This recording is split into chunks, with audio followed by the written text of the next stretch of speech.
क्या आप जानते हैं अमृत योजना लागू करने में कौन सा राज्य टॉप पर रहा और विश्व के सबसे ज्यादा वेतन पाने वाले अभिनेता कौन बने और एक ऐसा क्षुद्र ग्रह खोजा गया है जिसकी सतह के नीचे पानी है।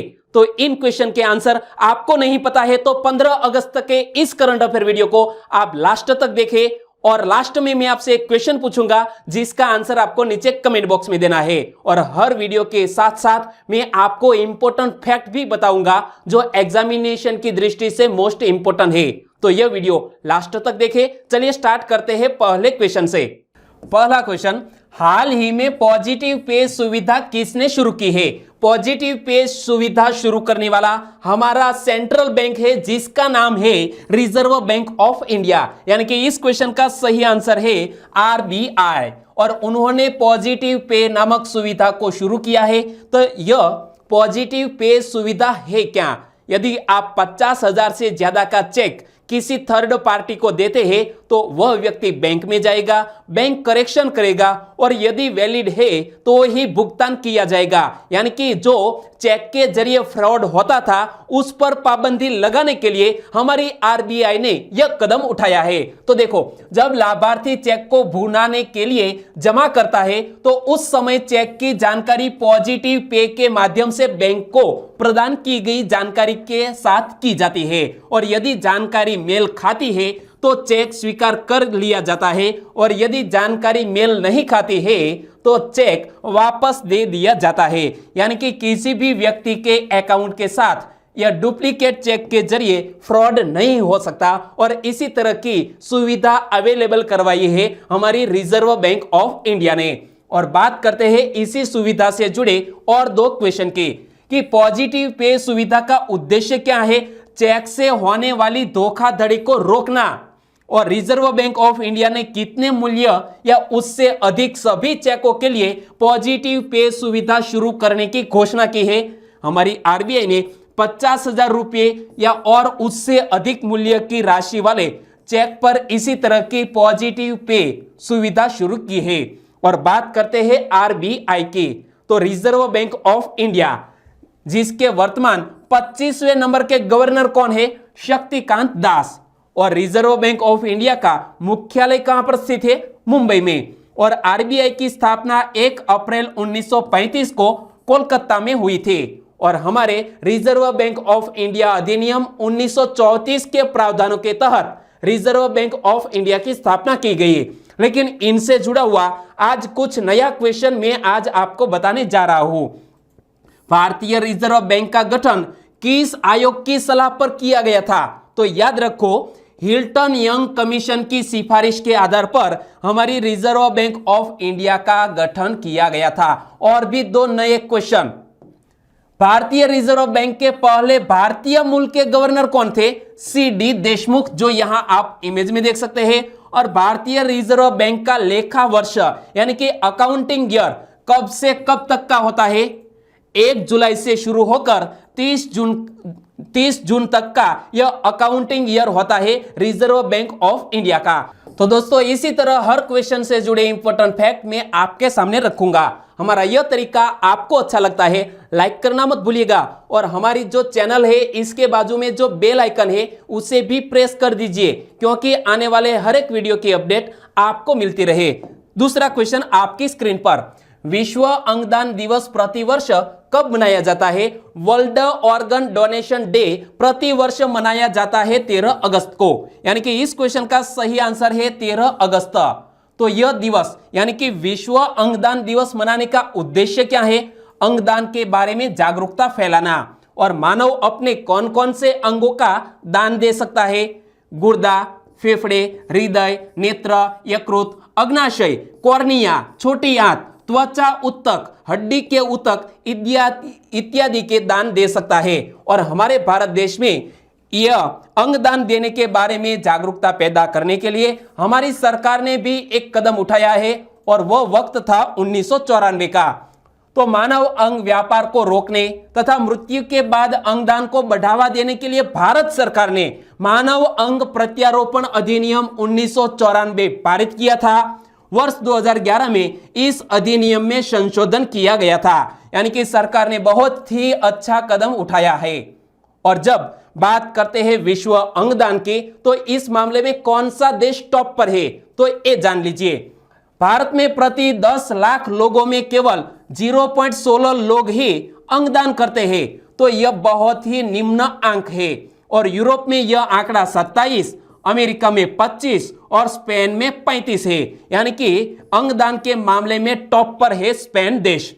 भारत में प्रति वर्ष 25,000 अंगदान करने वालों की जरूरत है, यानी कि सभी लोग को अंग मिल नहीं पा रहा और जिसका अकारण निधन हो जाता है। तीसरा क्वेश्चन, दुनिया के सबसे अधिक वेतन पाने वाले पुरुष अभिनेताओं की सूची में कौन शीर्ष पर रहा है? बहुत ही अच्छी बात आ रही है हमारे सामने कि वेतन पाने वाले पुरुष अभिनेता की लिस्ट हाल ही में फोर्ब्स द्वारा जारी की गई है और इसमें टॉप पर है ड्वेन जॉनसन, यानी कि इस क्वेश्चन का सही आंसर है ड्वेन जॉनसन।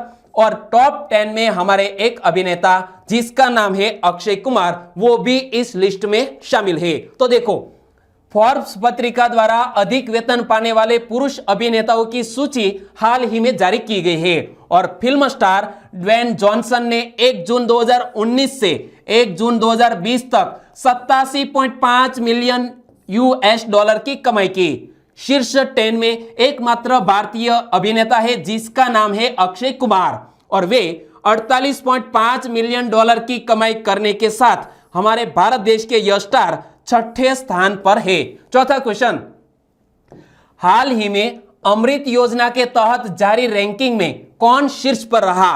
अमृत योजना, पहले तो इसका पूरा नाम हम पढ़ लेते हैं। अमृत का पूरा नाम है Atal mission for rejuvenation and urban transformation और इस योजना को लागू करने के मामले में टॉप पर रहा है ओडिशा राज्य। कौन?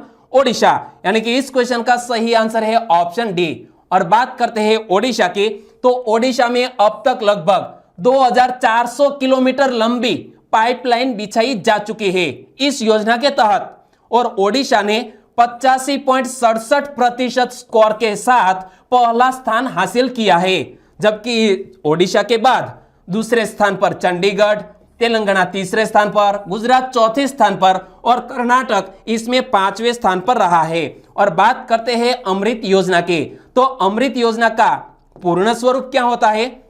अटल mission for rejuvenation and urban transformation scheme, जो अमृत योजना का पूरा नाम है। और इस योजना का उद्देश्य क्या है? राज्य के शहरी क्षेत्रों में घरों में पाइप से जलापूर्ति प्रदान करना। और अमृत योजना मिशन पीएम मोदी द्वारा कब शुरू किया गया था? तो हमारे प्रधानमंत्री ने 2015 में इस अमृत स्कीम को लॉन्च किया था और यहां जब अमृत योजना को लागू करने में टॉप पर रहा है ओडिशा राज्य। तो ओडिशा का गठन कब किया गया? 1 अप्रैल 1936 को और इसीलिए हर साल 1 अप्रैल को उत्कल दिवस के रूप में मनाया जाता है। ओडिशा की कैपिटल का नाम क्या है? भुवनेश्वर। ओडिशा के राज्यपाल कौन है? गणेशी लाल। ओडिशा के मुख्यमंत्री कौन है? नवीन पटनायक। और ओडिशा का फेमस लोक नृत्य क्या है? ओडिसी। ओडिशा में जिलों की संख्या 20 है और ओडिशा की हाईकोर्ट कटक शहर में स्थित है। तो यह फैक्ट मैंने आपको कई बार बताए, लेकिन आज कुछ नया सीख लेते हैं ओडिशा के बारे में।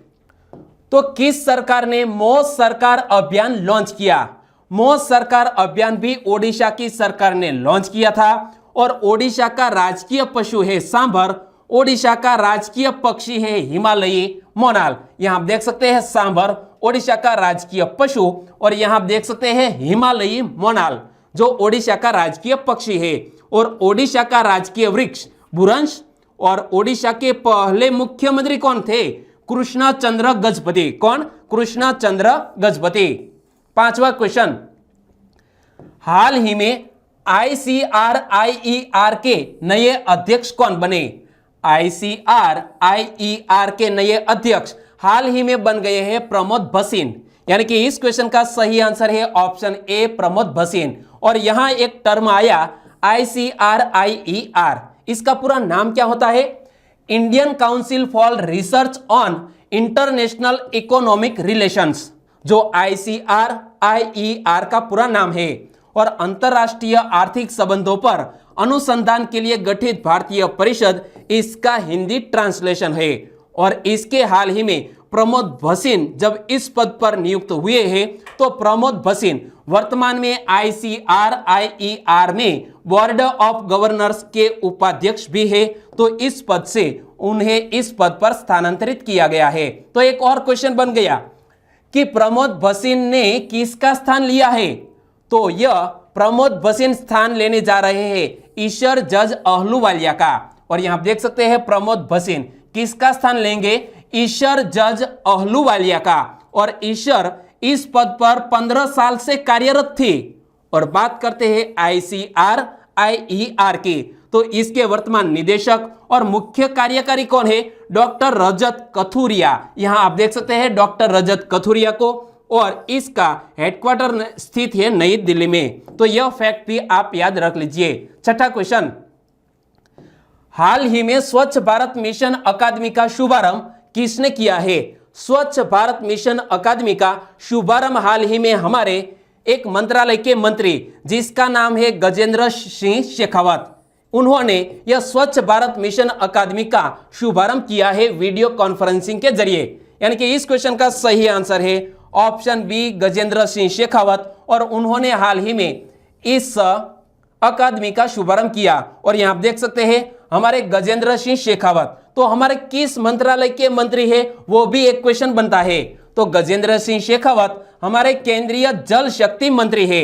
और स्वच्छ भारत मिशन अकादमी एक अकादमी बिल्कुल ही नहीं है, लेकिन फोन आधारित एक अकादमी है। ध्यान रखो, एक फोन आधारित अकादमी है और यह 60 मिनट का एक मॉड्यूल ऑफर करती है जो एक IVR आधारित प्रशिक्षण पाठ्यक्रम है।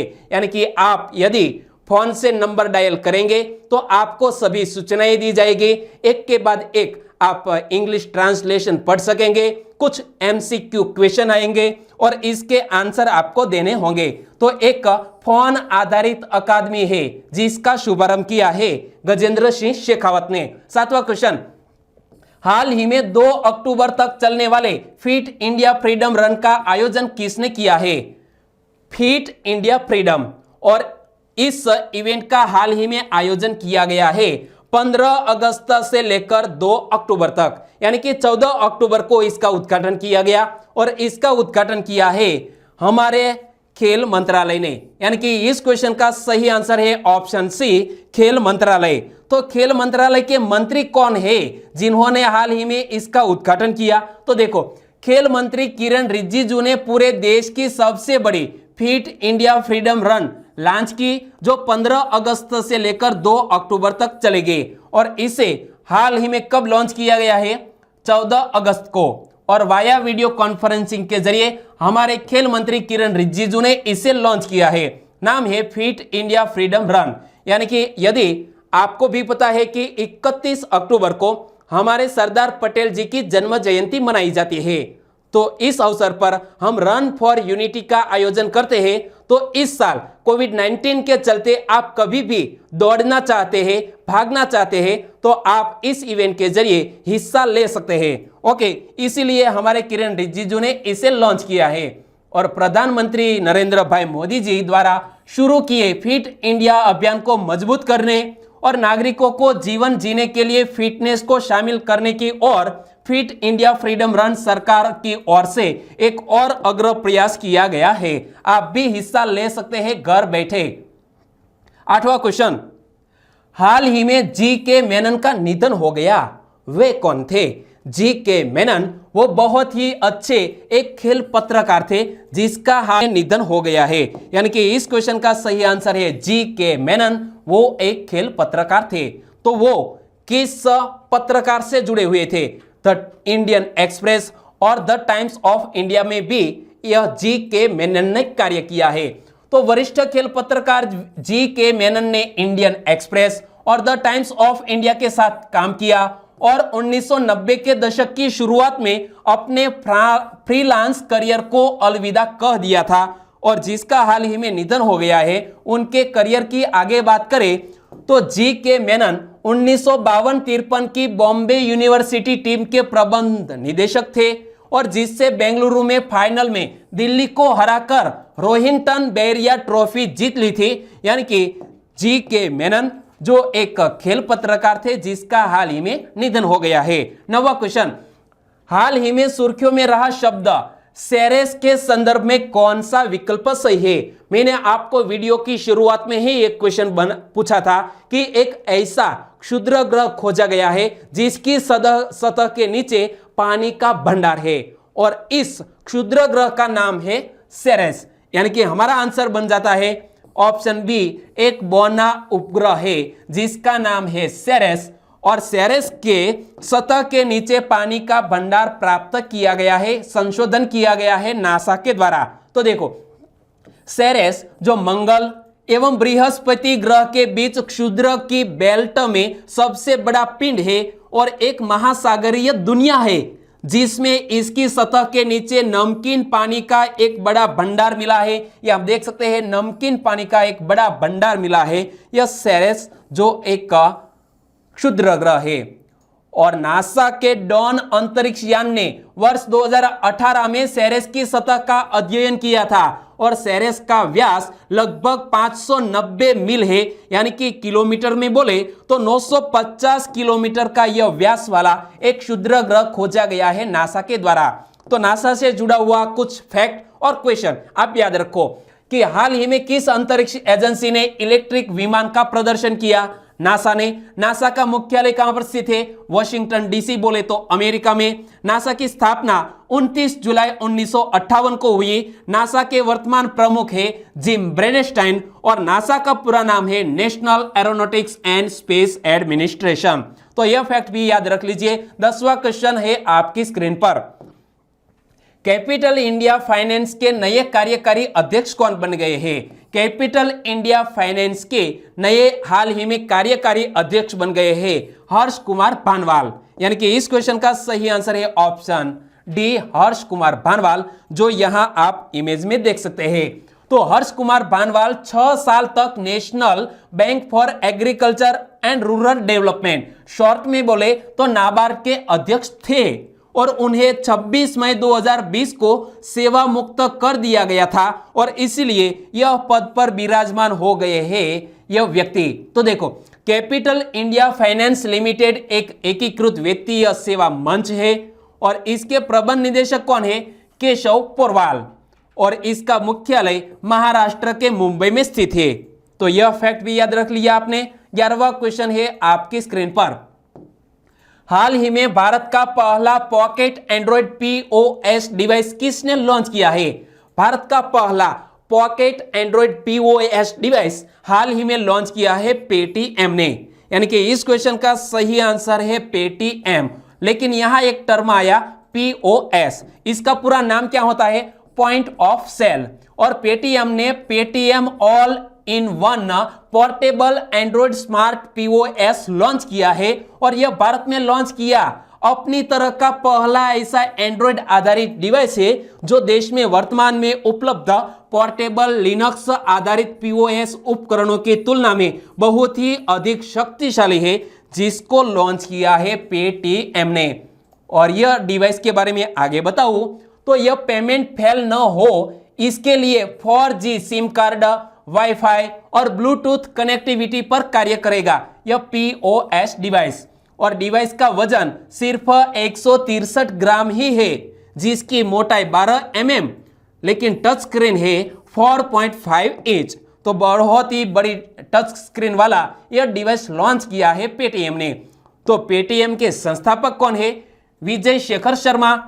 पेटीएम का मुख्यालय उत्तर प्रदेश के नोएडा में स्थित है और पेटीएम की स्थापना कब हुई? 2010 में पेटीएम की स्थापना हुई। 12वां क्वेश्चन, 13 अगस्त को किस राज्य में देशभक्तों का दिवस मनाया गया?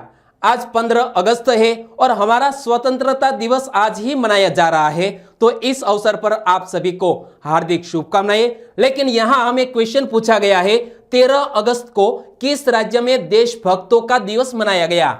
हर साल 13 अगस्त को मणिपुर राज्य अपना देशभक्तों का दिवस मनाता है। यानी कि इस क्वेश्चन का सही आंसर है मणिपुर। यह देशभक्तों का दिवस मनाता है मणिपुर। तो इनसे जुड़ा हुआ एक इतिहास है कि 13 अगस्त 1891 में अंग्रेजों और मणिपुर के बीच युद्ध के दौरान मणिपुर के निवासियों ने अपने राज्य की स्वतंत्रता को बचाए रखने के लिए प्राणों की आहुति दी थी और वक्त था 13 अगस्त 1891 का। और वहां के एक राजकुमार थे, उन्होंने भी इस लड़ाई में अंग्रेजों के खिलाफ अपना बलिदान दिया था। तो इसी दिन मणिपुर के राजकुमार वीर टिकेंद्रजीत वीर थंथाल जनरल सहित मणिपुर के बहादुर निवासियों का इम्फाल में आम जनता के सामने फांसी दी गई थी और इसीलिए हर साल 13 अगस्त को मणिपुर यह देशभक्तों का दिवस मनाता है। और बात करते हैं मणिपुर की, तो यहां आप देख सकते हैं पूर्वोत्तर में स्थित है यह मणिपुर, जिसकी कैपिटल का नाम है इम्फाल। और मणिपुर के वर्तमान राज्यपाल कौन है? नजमा हेपतुल्ला। और मणिपुर के मुख्यमंत्री कौन है? एन बीरेन सिंह। और विविध वनस्पतियों व जीव जंतुओं के कारण मणिपुर को भारत का आभूषण एवं पूरब का स्विट्जरलैंड भी कहा जाता है। तो याद रखो, पूरब का स्विट्जरलैंड और भारत का आभूषण किसे कहते हैं? मणिपुर को। तो यह बात मैंने कई बार बताई, लेकिन आज कुछ 3 नए क्वेश्चन के बारे में भी हम जान लेते हैं कि मणिपुर को देश की रिक्त स्थान भी कहा जाता है। तो इस रिक्त स्थान में मणिपुर को ऑर्किड बास्केट भी कहा जाता है देश की। और निम्न में से कौन सा फूल पूरे विश्व में केवल मणिपुर में ही पैदा हुआ था? केवल मणिपुर में विश्व का एक ऐसा फूल सिर्फ मणिपुर में पैदा हुआ था जिसका नाम है शिरोई लिली। और मणिपुर के मूल निवासी किस जनजाति के लोग हैं? मेइती जनजाति के लोग हैं मणिपुर के मूल निवासी। तो यह नए क्वेश्चन भी याद रख लो। 13वां क्वेश्चन, उन्नत मिसाइल रक्षा प्रणाली एरो 2 का सफल परीक्षण किसने किया? तो यह सफल इस तरह की मिसाइल रक्षा प्रणाली जिसका नाम है एरो 2 और इसका सफल परीक्षण किया है इजराइल देश ने। यानी कि इस क्वेश्चन का सही आंसर है इजराइल देश। तो देखो, एरो 2 मिसाइल का विकास लेबनान और गाजा से दागे जाने वाले मध्यम दूरी के रॉकेटों के खिलाफ किया गया है। और एरो मिसाइलों को यूएसए के पूर्ण समर्थन के तहत विकसित किया गया था और इजराइल के अलावा किसी भी देश ने अमेरिका से पूरा एरो सिस्टम नहीं खरीदा है। और बात करते हैं इस इजराइल देश के, तो इसी से जुड़ी हुई एक घटना और क्वेश्चन करंट अफेयर में था कि हाल ही में ऑफेक्स 16 स्पाई सैटेलाइट सफलतापूर्वक किसने लॉन्च किया था? तो यह ऑफेक्स 16 नामक स्पाई सैटेलाइट भी लॉन्च किया था इजराइल देश ने। तो यह हमारे वर्ल्ड मैप में कहां पर स्थित है इजराइल? तो यहां देख सकते हैं यह है इजराइल। और इजराइल में यहां पर है गाजा पट्टी, यहां पर है जॉर्डन और सीरिया जैसे देशों से घिरा हुआ। और इजराइल की कैपिटल का नाम है यरूशलेम। इजराइल की प्रमुख भाषा है हिब्रू यानी कि इब्रानी। इजराइल की करेंसी है इजरायली नई शेकेल। और इजराइल के राष्ट्रपति कौन है? यहां आप देख सकते हैं रेवेन रेवलिन। और इजराइल के प्रधानमंत्री कौन है? Benjamin Netanyahu. और यहां करेंसी भी देख सकते हैं इजरायली नई शेकेल। 14वां क्वेश्चन, पीएम स्वनिधि योजना के संदर्भ में कौन सा कथन गलत है? बहुत सी एग्जामिनेशन में इसी पैटर्न के बहुत से क्वेश्चन हाल ही में पूछ लिए जाते हैं। तो पीएम स्वनिधि योजना के संदर्भ में कौन सा कथन गलत है वो हमें यहां पूछा गया है और इसीलिए दोनों सेंटेंस को ध्यान से पढ़ना होगा। यह योजना मार्च 2022 तक चलेगी, बिल्कुल कथन सही है। और सीड भी इस योजना को लागू करने के लिए तकनीकी भागीदार है, यह कथन भी सही है। यानी कि इनमें से एक भी कथन गलत नहीं है। यानी कि हमारा आंसर बन जाता है इनमें से कोई भी कथन गलत नहीं है, यानी कि ऑप्शन डी। तो हम बात करते हैं पीएम स्वनिधि योजना की। इस योजना से किसको फायदा मिलेगा? तो देखो, भारत सरकार को पीएम स्वनिधि योजना के तहत इसके लॉन्च के 41 दिनों में 5 लाख से अधिक आवेदन प्राप्त हुए हैं और जो स्ट्रीट वेंडर्स है उनको इस योजना का लाभ मिलेगा। और पीएम स्वनिधि योजना का पूर्ण स्वरूप क्या होता है? PM street vendors Atmanirbhar Nidhi, जो पीएम स्वनिधि योजना का पूरा नाम है। और इसी योजना के कुछ फैक्ट में आपको बता दूं तो सरकार का लक्ष्य इस योजना के तहत स्ट्रीट वेंडर्स को 10,000 रुपये तक का एक ऋण प्रदान करना है। और यह योजना जून 2020 में शुरू की गई थी, यानी कि 2 महीने पहले, और इस योजना मार्च 2022 तक चलेगी। और सिडबी इस योजना को लागू करने के लिए तकनीकी भागीदार है। तो सिडबी का पूरा नाम क्या होता है? Small industries development bank of India SIDBI का पूरा नाम है। 15वां क्वेश्चन, साल 2020 में कुल कितने पुलिस कर्मियों को जांच में उत्कृष्टता के लिए केंद्रीय गृह मंत्री के पदक से सम्मानित किया गया?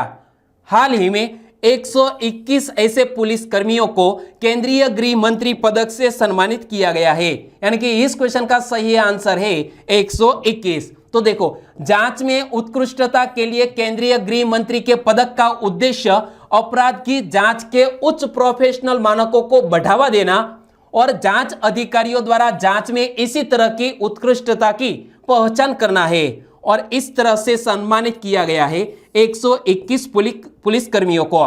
लेकिन सबसे ज्यादा किस डिपार्टमेंट से है यह पुलिसकर्मी? तो सीबीआई।